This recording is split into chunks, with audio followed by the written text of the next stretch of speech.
Attamooltan kabajamtoota dhaggeeffatoota keenyaaf daawwattoota keenyaa oduun jimaataarraaf qabnu kunoo. Mootummaan Itiyoophiyaa hojjetoota tokkummaa mootummootaa hidhee jiru 9 fi shofeerota konkolaataa fe'umsaa 70 caalan akka hiikuuf mootummaa waliin dubbachaa jirra jechuudhaan dubbi himaan dhaabbata tokkummaa mootummootaa Steefan Juurik dubbatanii jiru. Haga danda'ametti hatattamaan waayilooti keenya akka gadhiifaman barbaanna. Kanneen hojii kontiraataaf tokkummaa mootummootaaf akkasumas dhaabbatoota dhuunfaa kan addunyaa biroo hojjetaa jiranis hatattamaan gadhiifamuu qabu jedhan.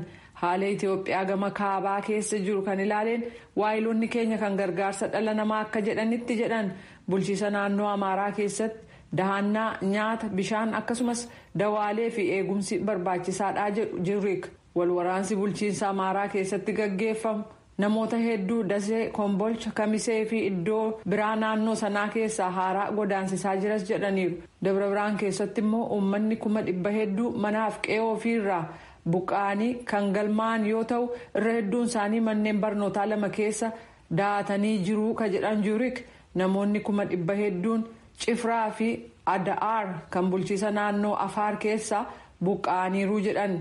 Irra hedduun namoota kanaas dubartootaaf ijoollee ta'uu dubbataniiru.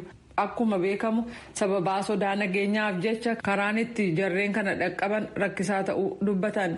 Daseef Kombolcha keessatti tajaajila elektirikaa fi telekominikeeshiniin onkololeessa 30 kaasee kacite yoo ta'u bulchiisa naannoo Amaaraa keessatti uummanni 900,000 fi 15,000 gargaarsa nyaataa argatanii kanneen 100,000 fi 60,000 ta'an immoo baatii hagayya darbee kaasee bakka da'annaa fi mi'a kanneen biroo gargaarsaan argachuu isaanii dubbataniiru.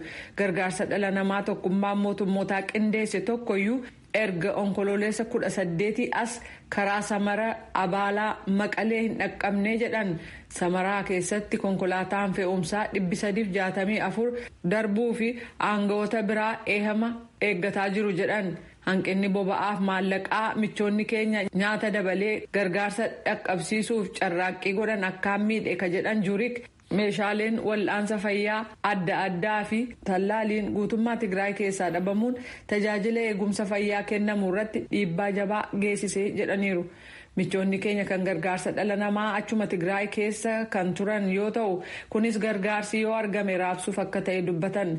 Onkololeessa 28 hanga Sadaasa 3 Tigraay keessatti namoonni 112,012 nyaata kan argatan yoo ta'u kunis kanneen silaa giddugaleessaan torbanitti gargaarsa argachuu qaban 870,070 sanarraa lakkoofsaan baay'ee xiqqaadhaa jedhan. Guutummaa Itiyoophiyaa keessatti hojiin gargaarsa dhala namaa gaggeeffamuu qabu hanqina doolaara biliyoona 1.3 kan isa mudate yoo ta'u kunis doolaara miliyoona 300 miliyoona 50 isa Tigraayiif barbaachisu dabalataa jedhameera. Ajajaan waraana Sudaan ka sadarkaa olaanaa kaawunsilii haaraa biyyattii bulchu har'a ennaa muudan anatu hoogganaa kan jedhan fakkaataniiru. Kunis torban 2 dura waraanni biyyattii mootummaa siviilotaan hoogganamu aangoorraa ega buusee booda. Jeneraal Abdul Fattah Burhaan tarkaanfiin fudhatan kun waraanni onkololeessa 25 fonqolcha gaggeesseen aangoo dabarsee siviilotatti kennuuf waadaa seene faallaa ta'ee jira. Tarkaanfii kana tokkummaan mootummootaa akkaan yaaddessaadha ka jedhe yoo ta'u dubbii jaarmayicha addunyaa Steefan Juurik oduu gabaastotaaf akka ibsanitti ariitii danda'ameen gara ce'umsaatti akka deebi'u feena. Hidhaa mana keessaa jala ka jiran muummichi ministeeraa Abdullaa Hamdok akkasumas namoonni siyaasaaf hoogganoonni hidhaman akka gadhiifaman feenaa jedhaniiru. Fonqolchi mootummaa eega gaggeeffame as Hamdokiif aangawoonni mootummaa akkasumas hoogganoonni siyaasaa kanneen biroo 100 caalaatu hiriirtotaa fi qabsaa'ota dabalatee hidhame. Manni murtii iddootti haa deebi'u jedhee ajajuus tajaajilli intarneetii akka citeetti jira. Kaawunsilii haaraa biyyattii gaggeessuuf muudame kun hoogganaa jajjabee ka ta'an Mohaammed Dagaaloo itti aanaa Burhaan gochuun jeneraalota ka biroo 3 kanneen kaawunsilii duraanii keessa turanis keessatti argamu. Kana malees siviilonni 8 keessa jiru jedhameera. Golli naga eegumsaa kamisa kaleessaa haala kanarratti cufataan kan mari'ate yoo ta'u hoogganaa imala Sudaan kan tokkummaa mootummootaatu Kaartuum irraa ibsa kenne. Waggaa 30 keessatti yeroo duraa fi abbaan aangoo geejibaa fi aaviyeeshinii Somaaliyaa kaampaanii balalii biyyattiidhaaf eehama yookaan ragaa balaliisuu kennee jira. sirna roobii darbe gaggeeffame kanarratti muummichi ministeeraa biyyattii Mohaammed Roobalee keessummaa kabajaa kan turan yoo ta'u kunis waajjira haadhoo kaampaanichaa sadarree xayyaaraa Moqdishoo keessatti gaggeeffame. Balaliin xayyaaraa Soomaaliyaa keessatti maadheeffate deebi'ee hojii jalqabuusaa akkasumas waraqaa ragaa yookaan eehama balaliisuu kana arguu koof nan gammadee jedhan Roobaleen. Kana malees balaliistota xayyaaraa kan Soomaaliyaa fi daandiin balalii biyyattii hojjetanii eehama argachuu isaanii dinqisiifatanii an akka nam tokkotti isin waliin balali'uu fi hedduun boonaa jedhaniiru. Namoota biyya alaa 300 kanneen namticha jabaa Liibiyaa jedhamu Khaliifaa Haftaar cina dhaabbachuun waraanaa turan Liibiyaa gadhiisanii ba'uuf ka jiran ta'uu namni kun beeksisee jira. Kunis walga'ii waa'ee Liibiyaa irratti dubbatu kan keessummeessitu Faransaay bira gaaffii dhiyaateen ta'uun beekameera. Jarri kun yoom akka ba'an kan lafa hin keenye labsiin kun jala bultii walga'ii sadarkaa addunyaa Paaris keessatti gaggeeffamu oduun kun dhaga'ame. Konferansiin kun Liibiyaan baatii muddee dhufu filannoo akka gaggeessitu karoora ba'e akka hojiirra oolu mirkaneessuun akkasumas Liibiyaa keessatti tasgabbii buusuu irratti xiyyeeffata.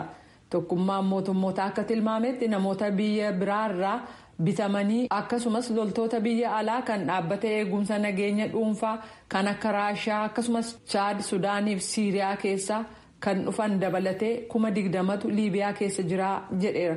Liibiyaa keessatti abbaa irrummaa waraanaa ijaaruu barbaadaa kan jedhaman Haftaar tokkummaa biyyoota Imireetotaa, Masrii, Raashiyaa fi Faransaay biraa deeggarsa qabu. Gama kaaniin Tarkiin immoo bulchiinsa Tiripoolii keessaa kan deeggarsa addunyaa qabuuf gargaarsa meeshaa waraanaa kenniti. Bakka buutonni humnootii Haftaar kanneen baha biyyattii keessa maadheeffatan ibsa baasaniin biyya alaarraa loltoonni dhufanii fi kanneen bitaman marsaan duraa 300 ba'uuf jiru. Hojii jarreen gamasii baasu kana qaama tokkummaa mootummootaa Liibiyaa keessa jiruuf biyyoota loltoonni kun irraa dhufantu qindeessaa jedhameera. Lammummaan isaanii biyya kam akka ta'e garuu hin ibsamne. Pireezidaantiin Faransaay Maanuweel Maakiroon loltoonni biyya alaa Liibiyaa keessa jiran guutummaatti akka ba'an gochuuf walga'iin kun akka raggaasisu yaada dhiyeessuuf jiru.